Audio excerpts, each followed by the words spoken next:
নমস্কার। প্রথমেই একটি গুরুত্বপূর্ণ বিষয়ে আলোচনার আয়োজন করার জন্যে আমরা মনভাসীকে অভিনন্দন জানাই। আর যারা এখন তাহাদের কথা ফেসবুক লাইভ অনুষ্ঠানে যোগ দিয়েছেন তাদের স্বাগত জানাই। আজ আমি যে প্রসঙ্গটি সকলের সামনে উত্থাপন করতে চাই তা হল সাক্ষরতা আন্দোলনের তাৎপর্য ও করণীয়। কেন সাক্ষরতা?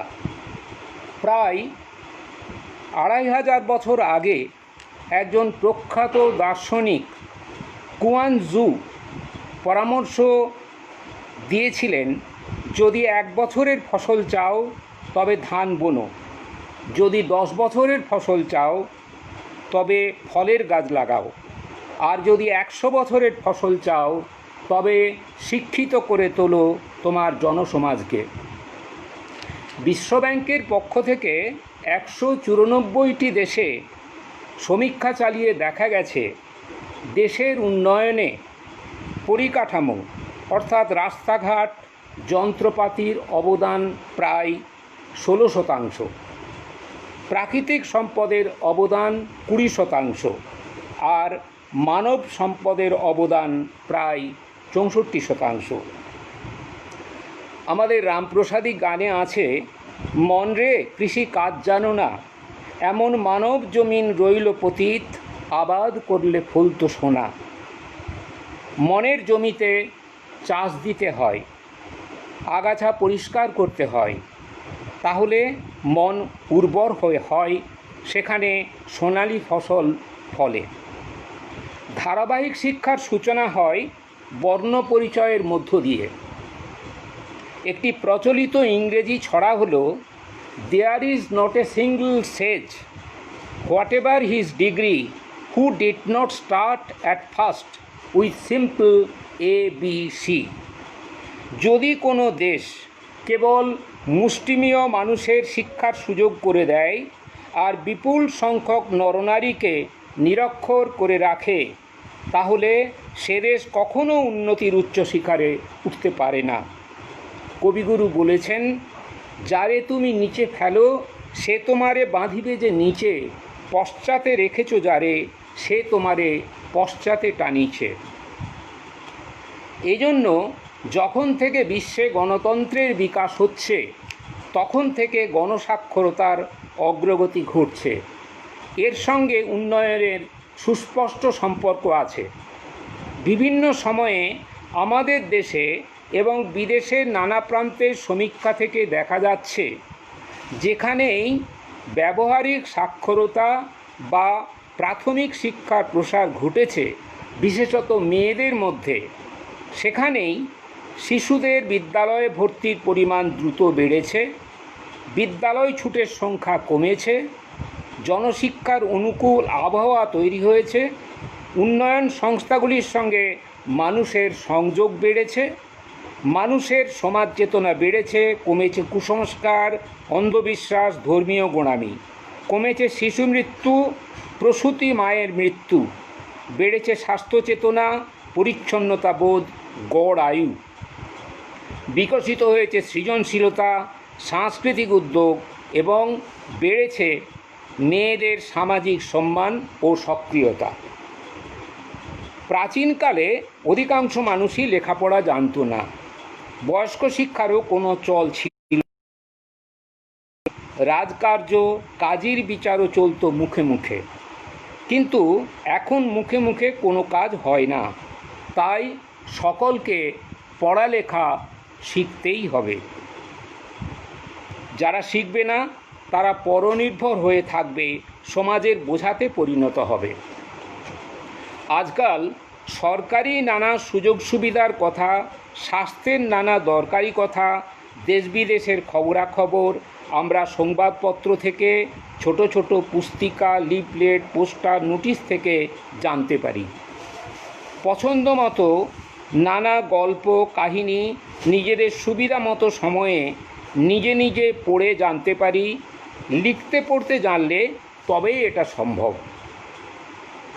বাড়িতে মা বাবা যদি নিয়মিত কিছু না কিছু পড়ালেখার চর্চা করেন, তবে সেখানে শিক্ষার একটি আবহাওয়া তৈরি হয়। ছেলেমেয়েদের তখন আর বেশি পড় পড় বলতে হয় না, তাদের হাতেখড়িটা মায়ের হাত ধরেই হয়। ঘানার প্রখ্যাত দার্শনিক ডক্টর কোয়েগির আগ্রে বলেছেন, যদি একজন পুরুষ শেখে তখন শিক্ষিত হয় একজন, কিন্তু যদি একজন নারী শেখে তখন শিক্ষিত হয় পুরো পরিবার।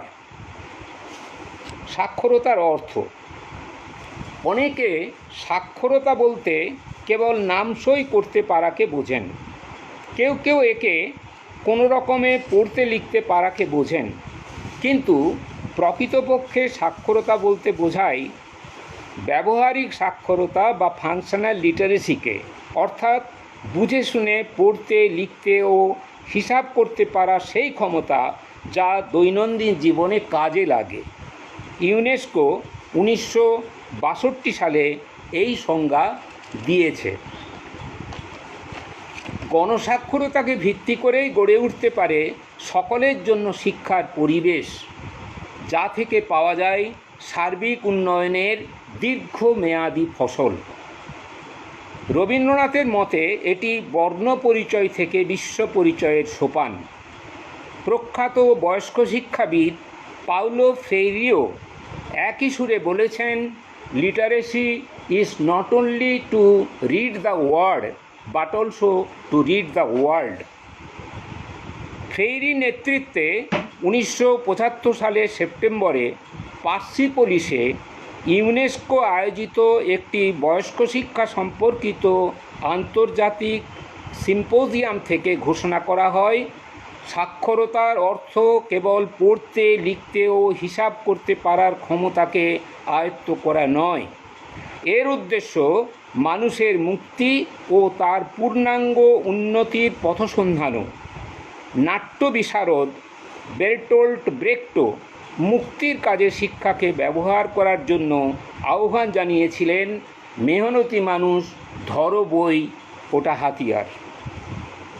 আমাদের দেশে 1988 সালে জাতীয় সাক্ষরতা মিশন আহ্বান জানিয়েছিল সাক্ষরতা, সচেতনতা ও সক্ষমতা।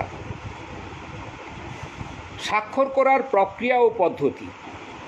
সাধারণভাবে আমরা পড়তে লিখতে ও হিসেব করতে শিখেছি বিধিবদ্ধ শিক্ষাকেন্দ্রে অর্থাৎ বিদ্যালয়ে গিয়ে, কিন্তু যারা বিদ্যালয়ে ভর্তি হবার সুযোগ পায়নি অথবা ভর্তি হবার পরও নানা কারণে বিদ্যালয় ছেড়েছে, তারা স্বাক্ষর হবে কিভাবে? ইতিমধ্যে অনেকের বিদ্যালয়ে ভর্তি হবার বয়স পেরিয়ে গেছে, তাদের শেখানো যাবে কোথায়? আমাদের দেশে এদের কথা ভেবে বিদ্যাসাগর নিজের জন্মস্থান বীরসিংহে একটি বয়স্ক শিক্ষা কেন্দ্র বা নৈশ বিদ্যালয় স্থাপন করেছিলেন। এখানে বয়স্ক মানে বুড়ো নয়, প্রাপ্তবয়স্ক, অর্থাৎ যাদের বয়স মূলত 15 বছর বা তার বেশি। রবীন্দ্রনাথ দীর্ঘ সময় ধরে বয়স্কদের স্বাক্ষর করার কাজ করেছিলেন। যেহেতু এই কাজ বিধিবদ্ধ শিক্ষাধারার বাইরে সংগঠিতভাবে করা হয়, সেজন্য তিনি এর নাম দিয়েছিলেন আবাঁধা শিক্ষাধারা, নন ফর্ম্যাল এডুকেশন। তিনি বলেছিলেন, দয়া বা দানের মনোভাব নিয়ে এ কাজ করলে বয়স্কদের অসম্মান করা হয়। হতে হবে বন্ধু সমব্যথী, আর শেখানোর প্রক্রিয়া গুরুগিরি হবে না, হবে অংশগ্রহণমূলক বা সহভাগী, পার্টিসিপেটারি। কেউ কেউ নিরক্ষরদের মূর্খ বা অশিক্ষিত বলে মনে করেন ওরা বোকা, ওদের বুদ্ধি কম, কিন্তু অভিজ্ঞতা থেকে দেখা যাচ্ছে ওরা জীবনের পাঠশালা থেকে অনেক কিছু শিখেছেন।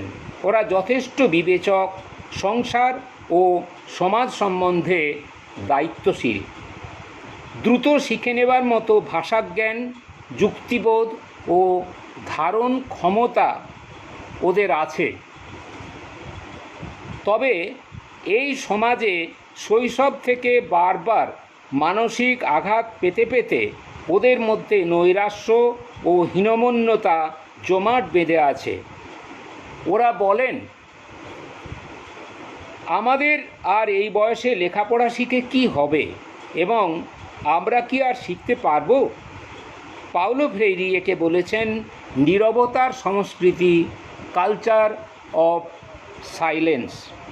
কবিগুরু আমাদের সতর্ক করে বলেছেন, জীবনে জীবন যোগ করা, না হলে কৃত্রিম পণ্যে ব্যর্থ হয় গানের পসরা। মনে রাখতে হবে, শিশু শিক্ষার পন্থা পদ্ধতি পেডাগোগি এবং বয়স্ক শিক্ষার প্রক্রিয়া পদ্ধতি অ্যান্ড্রাগোগি, এই দুয়ের মধ্যে তফাৎ আছে। তাই যারা বয়স্ক শিক্ষার কাজে যুক্ত হবেন তাদের বিশেষ প্রশিক্ষণ নিতে হবে। এক্ষেত্রে আমরা সোভিয়েত রাশিয়ায় বিপ্লবের অব্যবহিত পরেই বিশাল সাক্ষরতা অভিযান থেকে এক টুকরো অভিজ্ঞতা নিতে পারি। 1919 সালের গ্রীষ্মকালে তরুণী শিক্ষিকা দোরা এলকিনা পড়াচ্ছিলেন দক্ষিণ রণাঙ্গনে লাল ফৌজের সৈনিকদের। তখন লাল ফৌজ কারখানা, খনি, বাগিচা, ক্ষেত সব কিছুই হয়ে উঠেছিল বিশালাকার পাটকেন্দ্র। শিক্ষিকা প্রথম বাক্যটি পড়লেন, শাসা পারিজ খেয়েছিল, আর সব সৈনিক হাসিতে ফেটে পড়ল। কালো রুটি খেয়ে এদের দিন কাটছিল। অপ্রস্তুত অবস্থাটি কাটিয়ে শিক্ষিকা পড়লেন পরের অংশটি, আমরা দাস নই, আমরা জয়ী হব। এটি কিন্তু সৈনিকদের বেশ মনে ধরল। যুদ্ধের সময় ঘন ঘন বদল হচ্ছিল শিক্ষার্থী দল। তাদের শেখানোর মধ্য দিয়ে এলকিনা বুঝলেন, পুরনো বিষয়বস্তু ও পদ্ধতি দিয়ে নতুন যুগের বয়স্ক মানুষদের শেখানো যাবে না। দরকার মানসিকতার স্তর অনুসারে নতুন পাঠ্য বই রচনার। 1919 সালে শরৎকালে তিনি নবচেতনায় সিক্ত অর্থবহ বাক্যে রচনা করলেন নতুন পাঠ্য বই। ক্রুপস্কায়ার প্রস্তাব অনুসারে এটি প্রাপ্তবয়স্কদের সাক্ষরতার প্রথম পাঠ্য বই হিসাবে সরকারি স্বীকৃতি পেল। আমাদের একটি বাংলা প্রবাদ হলো, কালি কলম মন লেখে তিনজন। কেবলমাত্র বইপত্র ইত্যাদি পর্যাপ্ত উপকরণ থাকলেই লেখাপড়া হয় না। শিখন একটি মানসিক প্রক্রিয়া। তাই শিক্ষার্থী বা পড়ুয়াদের মানসিকতার উপর জোর দিয়ে তাদের শেখানোর বিষয় এবং শেখানোর পন্থা পদ্ধতি স্থির করতে হবে। বয়স্ক শিক্ষার্থীদের গভীর সমীক্ষার ভিত্তিতে প্রখ্যাত শিল্পী বিজন চৌধুরী ও প্রীতিশদের সহায়তায় বয়স্ক শিক্ষাবিদ সত্যেন মৈত্র তৈরি করেন একটি ফটো নুভেল, আমরা কেন লেখাপড়া শিখব। এতে শিক্ষার্থীদের দৃষ্টিকোণ থেকে সাক্ষরতার কর্মসূচিকে দেখা হয়েছে। ভারতীয় প্রায় সব ভাষা ছাড়াও ইংরেজি, জার্মান, ফরাসি, পর্তুগিজ, স্পেনীয় প্রভৃতি প্রায় 40টি ভাষায় এটি অনুদিত হয়। এখানে ফটো নুভেলের অংশবিশেষ তুলে ধরা হলো। আমরা কে? আমরা গরিব, খুবই গরিব, কিন্তু আমরা বোকা নই। বোকা নই বলে লেখাপড়া না জেনেও বেঁচে আছি। তাই আমাদের জানতে হবে, বুঝতে হবে কেন লেখাপড়া শিখব। আগে দু একবার চেষ্টা করেছি, বড়দের পাঠশালায় গিয়েছি, কিছু বুঝেছি ও ঠকেছি, বুঝে সুঝে আর যাইনি। বুদ্ধি আছে বলে ওদিকে পা মারাইনি। এটা বুঝেছি যে নামসই করা আর দু একটা কথা পড়তে পারা কিছুই নয়, ওটা একটা বড় ফাঁকি, এটা কাজে লাগে না। আমরা ফাঁকা কলসি নই, আমাদের একটা মন আছে, আমাদের বিচারবোধ আছে, আর বললে পেত্তই যাবেন না, আমাদেরও মান মর্যাদা আছে। যারা পড়াবেন তারা এই কথাগুলি বুঝুন। যদি পড়তে এসে মনের বোঝা কমে যায়, মন হালকা হয়, তবে পড়তে আসার চাড় হয়। আমরা কচি ছেলে মেয়ে নই। শিক্ষক এই কথা মনে রাখুন। সেইভাবে আমাদের সঙ্গে ব্যবহার করুন, মর্যাদা রেখে ভাইয়ের মতো কথা বলুন। আমাদের শরীর রোগা ডিগডিগে, জ্বরে ধুঁকি, অসুখে ভুগি। আমাদের কি শেখানো হবে কি করে অসুখ কম হবে, হাতে পায়ে জোর আসবে, তাগদ বাড়বে? তা যদি হয় তো শেখবার গরজ আসবে।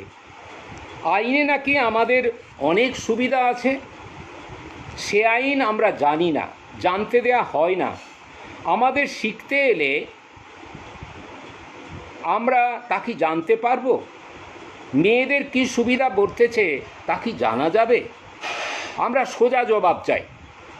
তখন আমরা বিচার করব পড়তে শিখব কি শিখব না। যদি দেখি আবার আগের মতো ধোঁকা দেয়া হচ্ছে, তবে আবার আমরা ধোঁয়া হয়ে মিলিয়ে যাব। বলবো, দোহাই আপনাদের, আমাদের হিত করার জন্যে আর আসবেন না। এইসব মনে রেখে নিরক্ষরদের শেখানোর কাজ দুভাবে হতে পারে। একজন আর একজন বা দুজনকে শেখানো, ইচ ওয়ান টিচ ওয়ান, অথবা দুই, একটি বয়স্ক শিক্ষা কেন্দ্র খুলে সেখানে 10 থেকে 15 জনকে শেখানো। এই জন্য দরকার হবে উপযোগী উপকরণ, ব্যবস্থাপনা ও এলাকার মানুষদের সহায়তার। কিন্তু ইচ্ছা থাকলে উপায় হবেই। গণসাক্ষরতার উদ্ভব ও বিকাশ।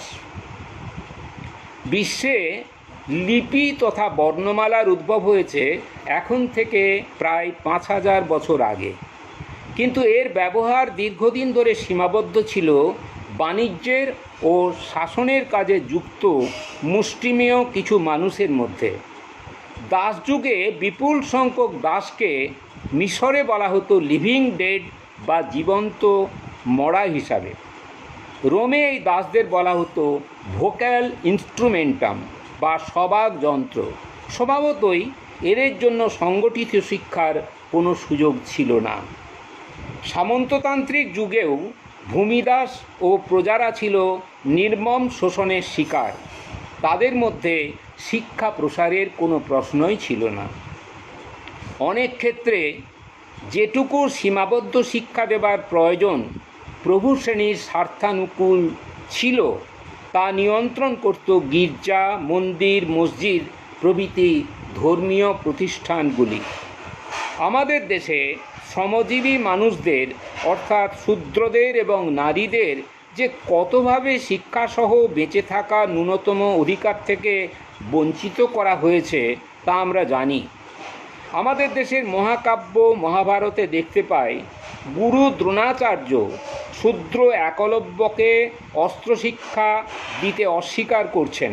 পরে একলব্য স্বশিক্ষিত হলে কূটকৌশলে তার সব শিক্ষাকে ব্যর্থ করে দিচ্ছেন। দ্রৌপদী তাঁর জীবনের শেষ প্রান্তে এসে আক্ষেপ করে বলছেন, নৈব মে পতয়ে সন্তি ন পুত্রা ন বান্ধবা ন ভ্রাতরৌ ন চ পিতা ন্যায়ং তু মধুসূদন। আমি স্বামীদের কাছ থেকে কোনো শান্তি পাইনি, ছেলেরা বা বন্ধুরাও আমাকে তা দেয়নি ভাইরা বা পিতাও। এমনকি হে মধুসূদন, তুমিও তা কোনোদিন আমাকে দাওনি। রামায়ণে দেখি শম্ভুক একজন শূদ্র হয়েও বেদের চর্চা করছেন দেখে রাম নিজ হাতে তার মুণ্ডচ্ছেদ করেছেন। সীতা সারা জীবন দুঃখে জর্জরিত হয়ে বলছেন, ধরণী দ্বিধা হও। মনুশাস্ত্রে মেয়েদের সবসময় পুরুষদের অধীনে রাখতে বিধান দেয়া হয়েছে। বলা হয়েছে, বাল্যে পিতুর বশে তিষ্ঠেৎ পানির গার্হস্য যৌবনে পুত্রানাং ভর্তরিপ্রেতে ন ভজে স্ত্রী স্বতন্ত্রাম। মেয়েরা বাল্যকালে থাকবে বাবার অধীনে, বিয়ের পর স্বামীর অধীনে, বড় হলে ছেলের অধীনে। কখনোই মেয়েদের স্বাধীনতার কথা বলবে না।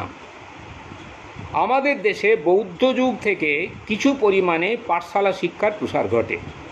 পরে যখন বৌদ্ধ প্রভাব ক্ষয় পায়, তখন আবার শূদ্রদের এবং নারীদের শিক্ষার উপর কঠোর বিধিনিষেধ আরোপ করা হয়।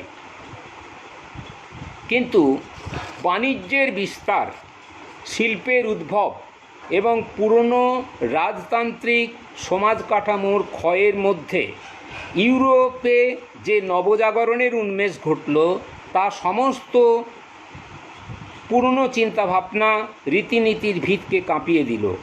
জেহাদ তৈরি হলো সামাজিক, রাজনৈতিক, শিক্ষাগত সব ধরনের বৈষম্যের বিরুদ্ধে। দাবি উঠল গণতন্ত্রের। এরই অনুষঙ্গ হিসাবে গণশিক্ষার প্রয়োজন অনুভূত হলো। হেলি, হক্সব্রো, ডিডেরো প্রমুখের উদ্যোগে গঞ্জগুলিতে গড়ে উঠল গির্জা নিয়ন্ত্রণের বাইরে অজস্র প্রাপ্তবয়স্কদের শিক্ষাকেন্দ্র। গড়ে উঠল বিমুক্ত শিক্ষার নতুন একটি ধারা।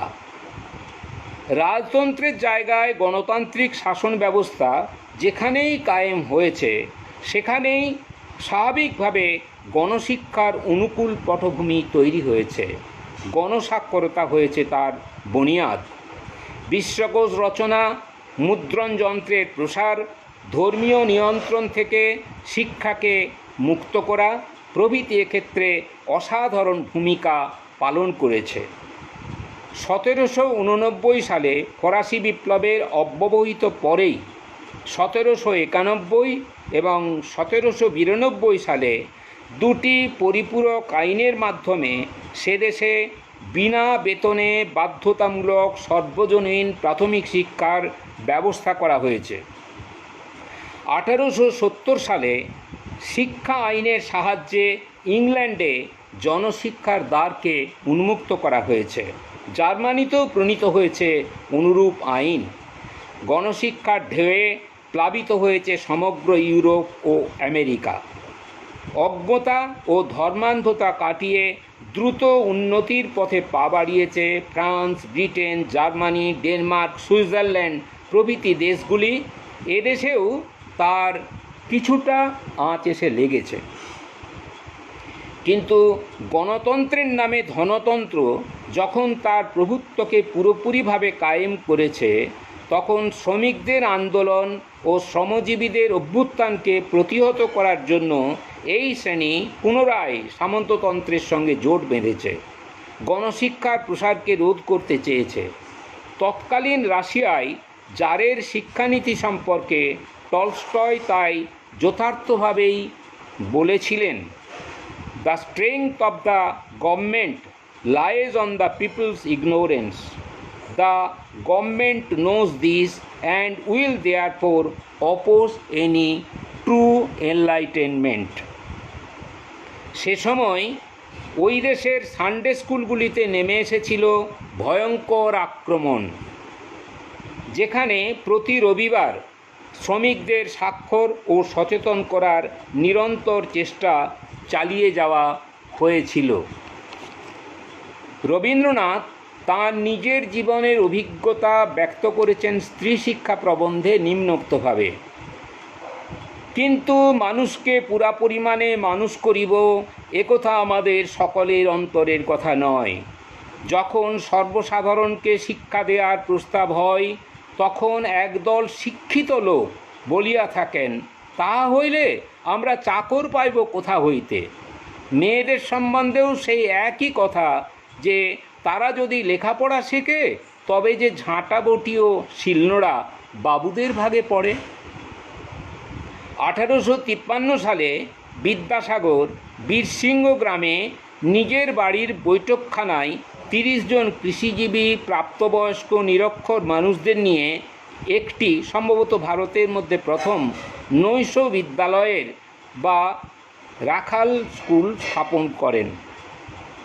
এখানে পড়ালেখা, অঙ্ক ছাড়াও ভূগোল, ইতিহাস, বিজ্ঞানের প্রাথমিক পাঠ শেখানো হতো। সামাজিক নানা বিষয়ে আলোচনা হতো। কিন্তু বেশ কিছু মাস চলার পর আশপাশের জমিদার মহাজন ও ধর্মান্ধরা ষড়যন্ত্র করে এটি পুড়িয়ে দেয়। কেননা চারণ কবি মুকুন্দ দাসের ভাষায়, লেখাপড়া শিখলে লোকের চোখ ফুটিয়া যাবে, অত্যাচারের অবিচারের শেষ ধরতে চাবে, কঠিন হবে স্বেচ্ছাচার ইচ্ছা পুরাইতে, প্রজার ঘরের নিত্য নতুন বৌঝি কেড়ে নিতে। অন্যদিকে সোভিয়েত বিপ্লবের পরই লেনিনের অন্যতম প্রধান কাজ ছিল দেশের চাষি মজুর ও শ্রমিকদের মধ্য থেকে নিরক্ষরতাকে দূর করা, তাদের কার্যকরী সাক্ষরতার মধ্যে আনা। তিনি বললেন, নিরক্ষর মানুষ পড়ে রাজনীতির আওতার বাইরে, আগে তাকে অ আ ক খ শিখতে হবে। 1919 সালে 26শে ডিসেম্বর তিনি সই করলেন জনশিক্ষার ডিক্রিতে, যা লেনিন ডিক্রি নামে খ্যাত। এতে 8 থেকে 50 বছর বয়সী সকলের সাক্ষরতা অর্জন করা বাধ্যতামূলক হলো, আর বলশেভিক পার্টির প্রত্যেকের কাছে কড়া নির্দেশ দেয়া হলো, পারলে শেখাও, নইলে শেখো। একজন সদস্যও এই আন্দোলনের বাইরে থাকবে না। অচিরের এর সুফল পাওয়া গেল। পশ্চাৎপদ রাশিয়া দ্রুত এগিয়ে চলল উন্নতির সর্বোচ্চ শিখরের দিকে। এই পথ ধরেই ভিয়েতনামে মুক্তিযুদ্ধ চলাকালীন গণসাক্ষরতা আন্দোলনে নেতৃত্ব দিয়েছিলেন হো চি মিন পাক বো গুহা থেকে। তিনি ঘোষণা করেছিলেন, সাক্ষরতার জন্য প্রচার হলো দেশপ্রেম, সাক্ষরতা কেন্দ্রে যোগদান হলো দেশপ্রেম, সাক্ষরতার সপক্ষে কাজ করা হলো সাম্রাজ্যবাদের বিরুদ্ধে যুদ্ধ করা। চীনে লং মার্চ চলাকালীন মুক্ত এলাকাগুলিতে সাক্ষরতা আন্দোলনে নেতৃত্ব দিলেন মাও জেদং। 1959 সালে অত্যাচারী বাতিস্তা শাসন উচ্ছেদের পরই ফিদেল কাস্ত্রো স্কুলের উঁচু ক্লাসগুলি, কলেজ, বিশ্ববিদ্যালয় 1 বছরের জন্য বন্ধ রেখে সব ছাত্রছাত্রীকে এবং বিপ্লবী দলের সদস্যদের পাঠালেন গ্রামাঞ্চলে সাক্ষরতা অভিযানে। আহ্বান জানালেন, যদি তুমি শেখাতে পারো তবে শেখাও, না হলে তুমি শেখো। এইসব বিশাল বিশাল অভিযানের প্রভাব ধনবাদী দেশগুলিতেও এসে পড়ে। দেশে দেশে জনকল্যাণ কর্মসূচির আওতায় গ্রহণ করা হয় গণসাক্ষরতার নানা কর্মসূচি। ভারতের সাক্ষরতার হালচাল। 1938 সালে সুভাষচন্দ্র বসু ও নেহেরুর নেতৃত্বে জাতীয় উন্নয়ন পরিকল্পনা কমিশন ঘোষণা করে, ভারত স্বাধীন হলে সব মানুষকে স্বাক্ষর করে তোলা হবে।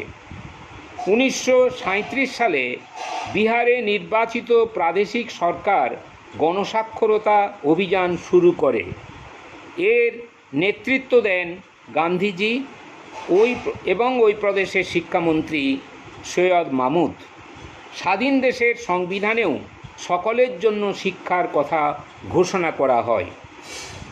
স্বাধীনতার পর দেশে বিধিবদ্ধ শিক্ষার দৈত্যাকার ইমারত তৈরি হয়েছে ঠিকই, কিন্তু এই শিক্ষার আওতার বাইরে থেকে গেছে অগণিত নরনারী।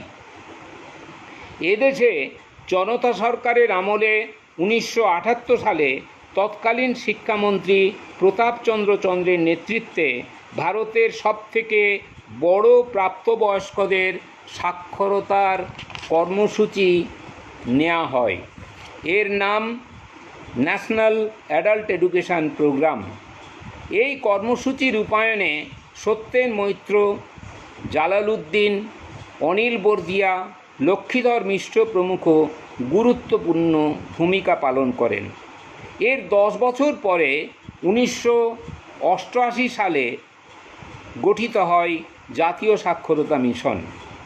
এই মিশনের পরিচালনায় কেরালার এর্নাকুলাম জেলায় শুরু হয়ে ভারতের প্রতিটি জেলায় পরিচালিত হয় সার্বিক সাক্ষরতা অভিযান, সাক্ষরোত্তর অভিযান এবং প্রবহমান শিক্ষা কর্মসূচি।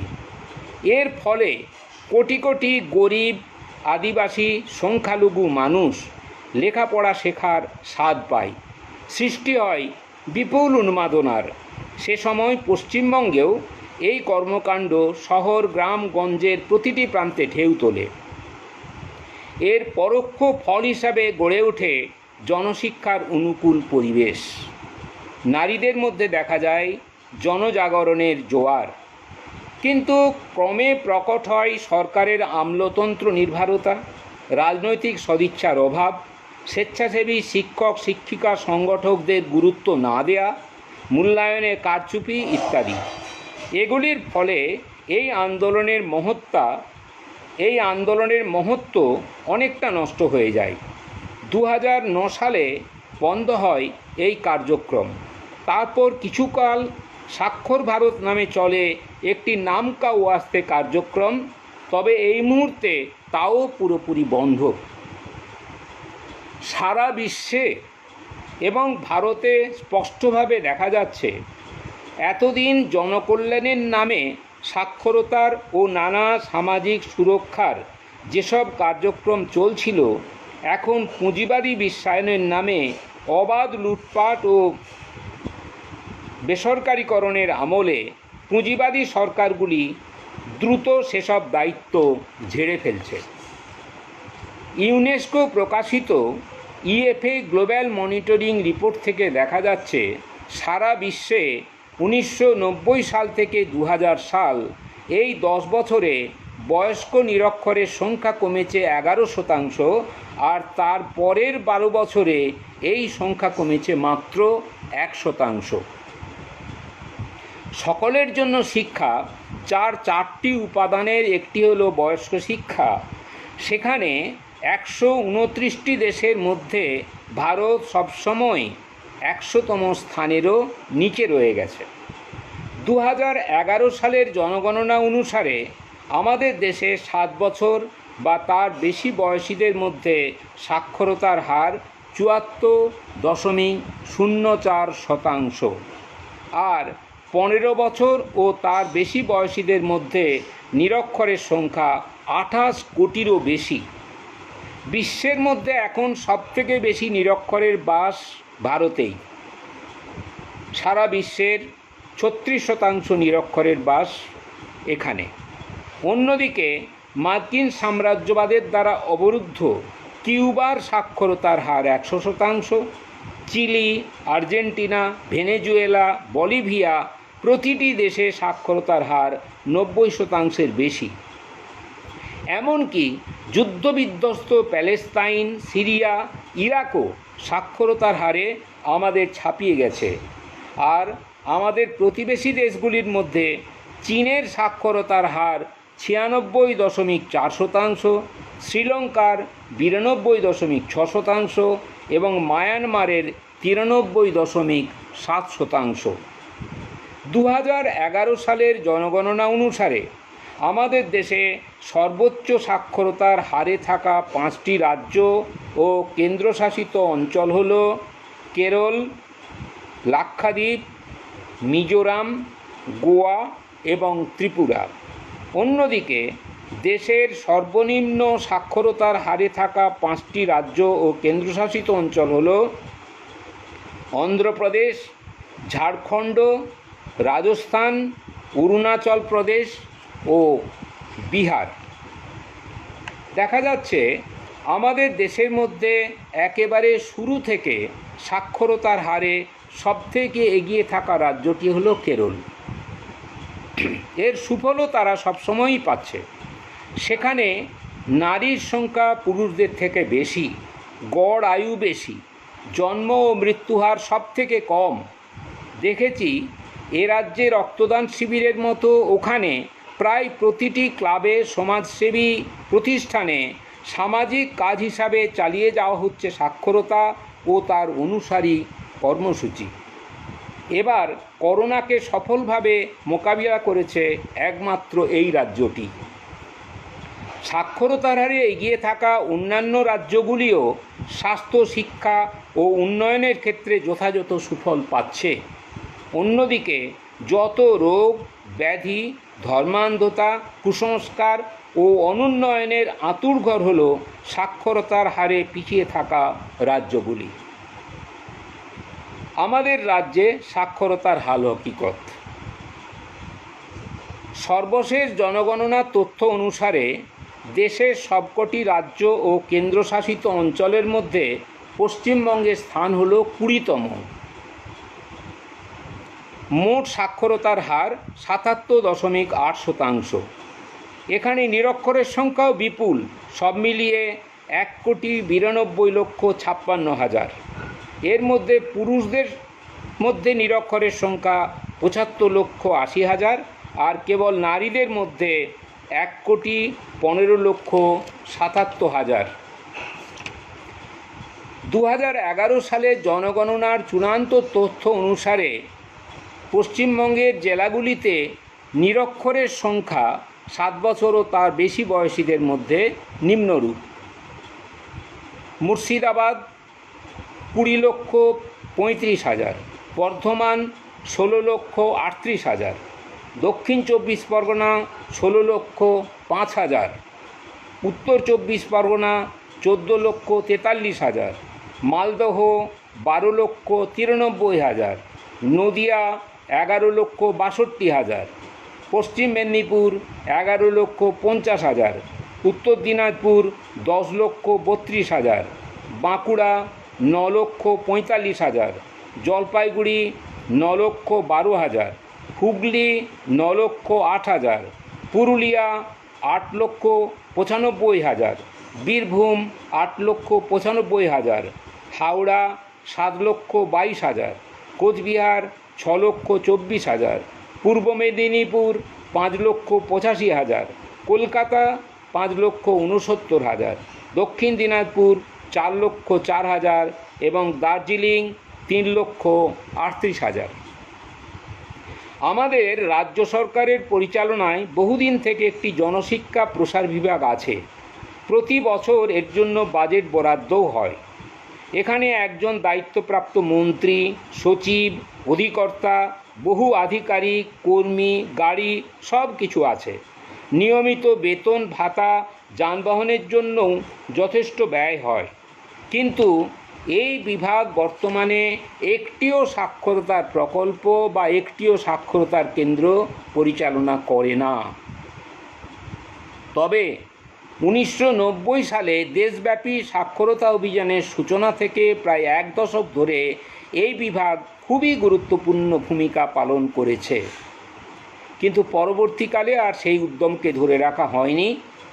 খুবই আশ্চর্যের যে এ বিষয়ে বিরোধী দল বা গণসংগঠনগুলিরও কোনো প্রতিবাদী স্বর আমাদের কর্ণগোচর হয় না। সরকারি সহায়তা না পাওয়ার ফলে সাক্ষরতার কাজে যুক্ত অধিকাংশ স্বেচ্ছাসেবী সংস্থা অন্য কাজে মন দিয়েছে।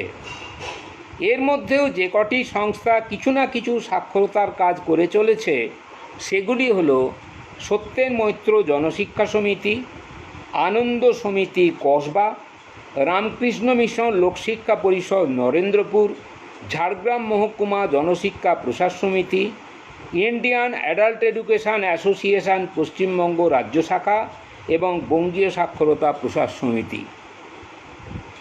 রাজ্যের বেশ কয়েকটি বিশ্ববিদ্যালয়ে বয়স্ক শিক্ষা বা জীবনব্যাপী শিক্ষা বিভাগ আছে। বিশ্বভারতীর পল্লী সংগঠন বিভাগ বা কল্যাণী বিশ্ববিদ্যালয়ের বয়স্ক শিক্ষা বিভাগ সম্প্রসারণমূলক কিছু কাজকর্ম করে। বাকি বিশ্ববিদ্যালয়গুলির বয়স্ক শিক্ষা বিভাগের অধিকাংশই তাদের কাজকর্ম ঘরের কোণে গুটিয়ে নিয়েছে। এর বাইরে হয়তো দু একটি সংস্থা স্থানীয়ভাবে সাক্ষরতার কিছু কাজ করে থাকতে পারে। বাদ দেবার নীতি, পলিসি অফ এক্সক্লুশন। একটা সময়ে বিশ্বায়নের যে প্রবল ঢেউ উঠেছিল তা এখন অনেক স্তিমিত হয়ে এসেছে। কিন্তু আমাদের দেশের রাষ্ট্রনায়কেরা জনকল্যাণকে জলাঞ্জলি দিয়ে যেভাবে দেশীয় ও বিদেশি পুঁজিপতিদের স্বার্থে নগ্নভাবে নীতি নির্ধারণ করে চলেছে তার তুলনা আর বিশ্বের কোথাও খুঁজে পাওয়া যাবে না। এখন সরকারের নীতি হলো সব সম্পদ, সব সুযোগ একচেটিয়াদের হাতে তুলে দাও আর নিচের তলার কোটি কোটি মানুষকে সব সুযোগ থেকে বাদ দাও, তাদের দাসে পরিণত করো, নিরক্ষরতা ও অজ্ঞতাকে ধর্মীয় বিভাজন ও উগ্র জাতীয়তাবাদের কাজে ব্যবহার করো। অসংখ্য মানুষকে বাদ দেবার, তাদের দায়দায়িত্ব ঝেড়ে ফেলার একটির পর একটি বহিঃপ্রকাশ হলো ডিজিটাল ইন্ডিয়া, নোটবন্দি, নাগরিকপঞ্জি, ডিটেনশন ক্যাম্প এবং ভিন রাজ্যে কাজ করতে যাওয়া লক্ষ লক্ষ শ্রমজীবী নরনারীর দুর্দশা। এর বিরুদ্ধে মানুষ যেন গর্জে না ওঠে তার জন্য ধনতান্ত্রিক প্রভুশ্রেণীর অতি পছন্দের বিষয় হলো সোশ্যাল ডিস্ট্যান্সিং বা সামাজিক দূরত্ব। এই দূরত্বের অর্থ হলো পরস্পরকে অবিশ্বাস, সন্দেহ, একে অন্যের মনের থেকে দূরে থাকা, আত্মকেন্দ্রিক হওয়া। এ তো মারাত্মক, আমরা এটা কখনোই চাই না। এর বিপরীতে যে কোনো গভীর সংকটের মতো করোনার মোকাবিলাতেও আমরা চাই আরও বেশি করে সামাজিক যোগাযোগ, সামাজিক নৈকট্য।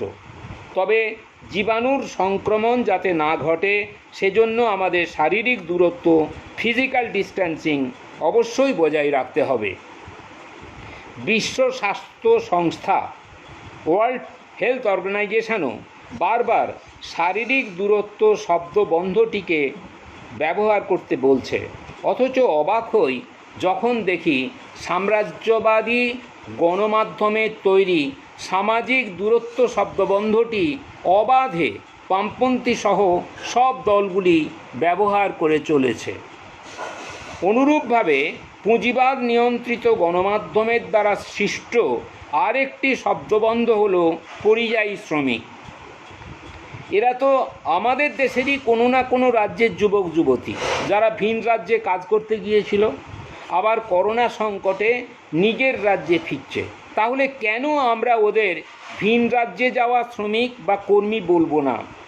আমরা কি অন্য রাজ্য থেকে এ রাজ্যে আসা ডাক্তার, অফিসার বা ছাত্রকে পরিযায়ী ডাক্তার, পরিযায়ী অফিসার বা পরিযায়ী ছাত্র বলি? এখানেও পরিযায়ী হিসাবে দেগে দিয়ে ছিন্নমূল হিসাবে ওদের সব দায়ী দায়িত্ব ঝেড়ে ফেলার একটি সূক্ষ্ম চক্রান্ত লুকিয়ে আছে। সাম্প্রতিক সময়ে স্মার্টফোন, কম্পিউটারের মাধ্যমে যে অনলাইন ক্লাসের কথা বলা হচ্ছে, তা তো আসলে কোটি কোটি গরিব নিম্নবিত্ত ছেলেমেয়েদের শিক্ষার সুযোগ থেকে বঞ্চিত করারই সুস্পষ্ট ছক। সুপ্রিম কোর্ট একবার একটি রায়ে বলেছিল, মুনাফাশিকারী বেসরকারি শিক্ষা প্রতিষ্ঠানগুলি দেশের শিক্ষাক্ষেত্রে বিষাক্ত আগাছা। এই আগাছাগুলি এখন ঝাড়ে বংশে অনেক বেড়েছে। অনলাইন ক্লাসের নামে এই বেসরকারি মুনাফা শিকারীদের হাতেই তো শিক্ষা ব্যবস্থাকে তুলে দেওয়ার খেলা চলছে। এখন কোথায় গেল সকলের জন্য অবৈতনিক ও বাধ্যতামূলক শিক্ষার আইন? মাতৃভাষার বদলে হিন্দি বা ইংরেজি মাধ্যমে শিক্ষা এই কুমতলবেরই একটি অংশ। এই বঞ্চিত ছেলে মেয়ে, যুবক যুবতীরাই আগামী দিনে নিরক্ষরে পরিণত হবে। করণীয়: আমাদের দেশে গণ আন্দোলনের মধ্যেকার দুর্বলতার বিষয়ে বিশ্লেষণ করতে গিয়ে বিপ্লবী নেতা মুজফ্ফর আহমেদ সে সময় লিখেছিলেন, এত পিষ্ট, দলিত ও শোষিত হয়েও আমাদের কৃষক ও শ্রমিকেরা যে নিজেদের অবস্থা সম্বন্ধে এতটুকুও সচেতন হচ্ছে না, তার একমাত্র কারণ শিক্ষাহীনতা। ইতিহাস আমাদের দেখিয়েছে, গণস্বাক্ষরতার আন্দোলনকে বাদ দিয়ে গণতন্ত্রের আন্দোলন শক্তি সঞ্চয় করতে পারে না। আর দীর্ঘমেয়াদী জনসংযোগ, জনচেতনা বিকাশ এবং সুস্থ সাংস্কৃতিক চর্চার এক উর্বর ক্ষেত্র হল সাক্ষরতা আন্দোলন। এক্ষেত্রে আমাদের দুটি কাজ। প্রথম ও প্রধান হল, সকল নিরক্ষর নরনারীর জন্য ব্যবহারযোগ্য সাক্ষরতার বাস্তবায়ন কর্মসূচি চাই। এই দাবি সমস্ত স্তর থেকে রাজ্যের ও কেন্দ্রের সরকারের কাছে উত্থাপন করা। দ্বিতীয়ত, আগ্রহী ব্যক্তি, সংস্থা, সমাজসেবী সংগঠন, গণসংগঠনের উদ্যোগে একজন দুজনকে নিয়ে একে অপরকে শেখাও কার্যক্রম বা 10-15 জন নারী বা পুরুষদের নিয়ে একটি করে সাক্ষরতা কেন্দ্র বা বয়স্ক শিক্ষা কেন্দ্র সংগঠিত করা। সপ্তাহে 3-4 দিন ধরে চালালে 18 থেকে 21 মাসের মধ্যে অধিকাংশ পড়ুয়াকে তৃতীয় শ্রেণী উত্তীর্ণ মানে অর্থাৎ ব্যবহারিক সাক্ষরতার মানে অবশ্যই আনা যাবে।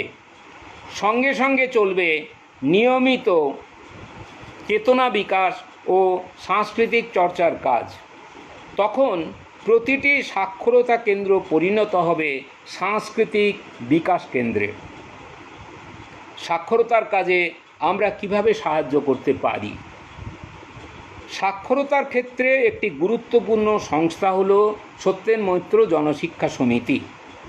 এই সমিতি জাতীয় সাক্ষরতা মিশনের নির্ধারিত মান অনুসারে প্রাপ্তবয়স্ক নিরক্ষরদের শেখানোর জন্য তৈরি করেছে নানা আকর্ষণীয় উপকরণ, যেমন আমাদের লেখাপড়া প্রথম ভাগ, আমাদের লেখাপড়া দ্বিতীয় ভাগ,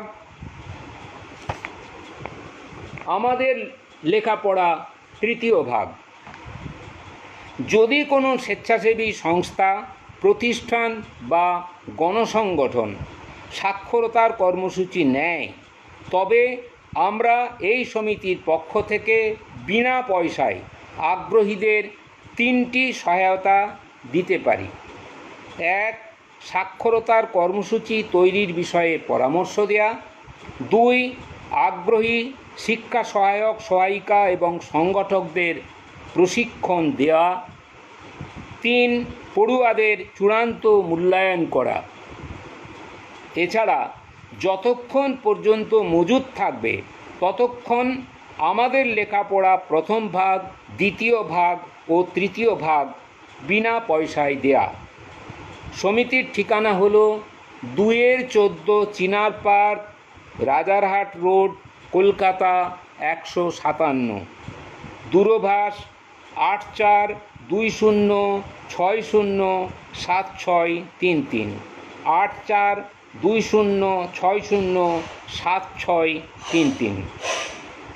যখন স্বৈরতন্ত্র ও ধর্মান্ধতার করাল গ্রাস আমাদের স্বাভাবিক জীবনযাত্রাকে বিপন্ন করে তুলেছে, তখন জীবন জীবিকার আন্দোলনের সঙ্গে সাক্ষরতার আন্দোলনকে যুক্ত করে আসুন আমরা এক যুক্তিশীল, শিক্ষাশ্রয়ী, সমস্বার্থের সমাজ গঠনের লক্ষ্যে বলিষ্ঠভাবে এগিয়ে চলি। ধন্যবাদ।